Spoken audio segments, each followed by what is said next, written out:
আজকে চলে এলাম আমির ভাইয়ের দ্বিতীয় ভিডিওতে পার্ট 2। আমির ভাই আজকেও সেরকম ভাবে বসে আছে। আমির ভাই, জি, আসসালামু আলাইকুম। ওয়ালাইকুম আসসালাম। কি অবস্থা ভাই, ভালো আছেন? হ্যাঁ, ভালো।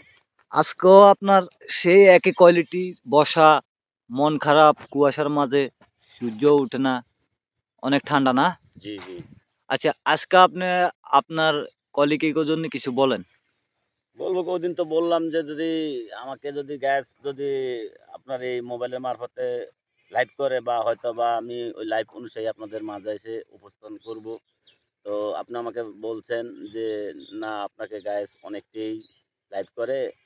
তো যাক আমি মানুষ খুবই আপনার ভিডিও দেখে জি, শুনে। জি অনেকটাই সন্তুষ্ট পেলাম। তারপরে আমি আমার ওই আবার ওই সেই ঐতিহ্য জায়গায় চইলে আসলাম। জি, এটা তো আজকে অন্য জায়গা।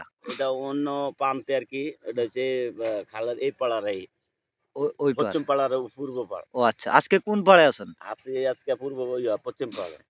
আচ্ছা, এই জমিটা কার আপনি জানেন? এই বোধহয় আপনি। জমিটা আসলে একজনের আমি করি। ও আচ্ছা, ঠিক আছে। মানে আপনি ভালো মানের একজন কৃষকও। জি, জি, আচ্ছা, তো বলেন আপনার আজকে পার্ট 2, জি, অর্থাৎ ২য় পর্বের গল্প। জি, আমির ভাইয়ের জীবনের গল্প পার্ট 2। জি, জি। আচ্ছা, তো বলেন আজকে আপনি শুরু করেন। আপনি কি বলতে চান? বলতে চাই কি বলতে হয়তো প্রবাসী বা বাংলার বিশ্ববাসী যত ভাই বেরাদার, ভাই বোন ও প্রিয় আত্মীয়স্বজন সকলের কাছে আমার আসসালামু আলাইকুম। আমি একজন সাধারণ আপনাদের মাঝে একজন কৃষিকাজ করি বা মাঝে মধ্যে আপনাদের মাঝে আইসা ভালো মন্দ আপনাদের একটু সাথে মনে শেয়ার আনন্দ করি। দেওয়ার জন্য বিনোদন নেই। এই ক্ষেত্রে আমার এটা হইছে আপনার কফি ক্ষেত। ঠিক আছে? আর এটা হইছে আমার পেঁয়াজ ক্ষেত। ওটা হইছে আপনার আলু ক্ষেত। ঠিক আছে? অনেক সুন্দর গ্রাম হ্যাঁ, কিন্তু আপনাদের। এখানে আইসা এগুলা দেখাশোনা করতে হয়। মাঝে মধ্যে এগুলা দেখতে হয়। তো আমি ওই এখানেই সময়টা পাস করি। আচ্ছা, তো আচ্ছা। আসলে মানুষের জীবনে তো বহুতই গল্প থাকে। আসলে গল্প থাকলে কি হবে? কিন্তু একটু প্রকাশ করলে হয়তো একটু মনটা পাতলা থাকে আরকি। হুম। তো যাই হোক আপনি মিডিয়াতে আসছেন বা আপনি আমার এই ভিডিওতে আমাকে সংযোগ করছেন। তো আসলে জীবনের গল্প তো শেষ থাকে না। মানুষ নিঃশ্বাস থাকিত অবস্থায় মানুষের মাঝেই সবকিছুই গল্প রচনা থাকে। জি, জি। এখন বা আমার কাছে কি পাইবেন? আসলে আমি তো সবাইকে দোয়া করি, সবাই সুখে থাকুক, প্রবাসী ভাইয়েরাও সুখে থাকুক, প্রবাসী ভাই-বোনেরাও সুখে থাকুক এবং যত পৃথিবীর বুকে ভাই বেরাদার আত্মীয়স্বজন সকলেকে আমি দোয়া করি। সেই সাথে আমার জন্য ওনারা যেন দোয়া করে। আমি আসলে বলতে হয় কেন? আমি হাসি খুশির মানুষ। আমি সবসময় হাসি মুখে থাকাটাই পছন্দ করি।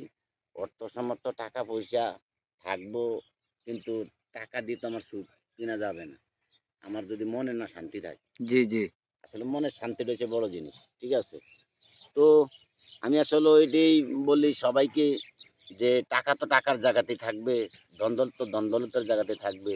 কিন্তু ভালোবাসাটা তো আর নেক্সট টাইমে আর ফিরে পাওয়া যাবে না। তো ভালোবাসাটাই সে বড় জিনিস।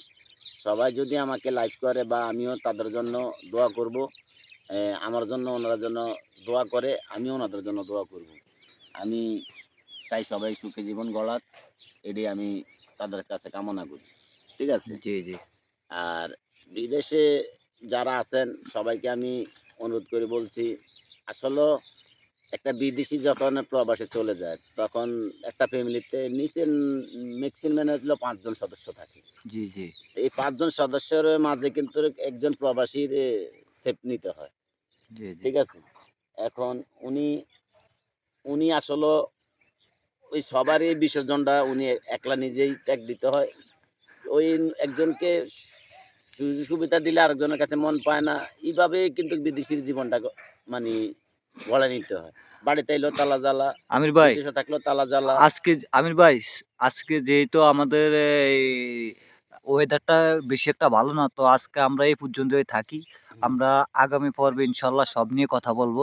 তো দর্শকের উদ্দেশ্যে বলেন, যদি ভিডিওটা ভালো লাগে হয়তো আমাদের চ্যানেলটাকে সাবস্ক্রাইব বা হ্যাঁ, ফলো করে দর্শক দিয়ে যদি সাথে ভালো থাকবেন। লাগে অবশ্যই আমাদেরকে লাইক করব। আর আমরাও দর্শকের প্রতি আনন্দিত রইল।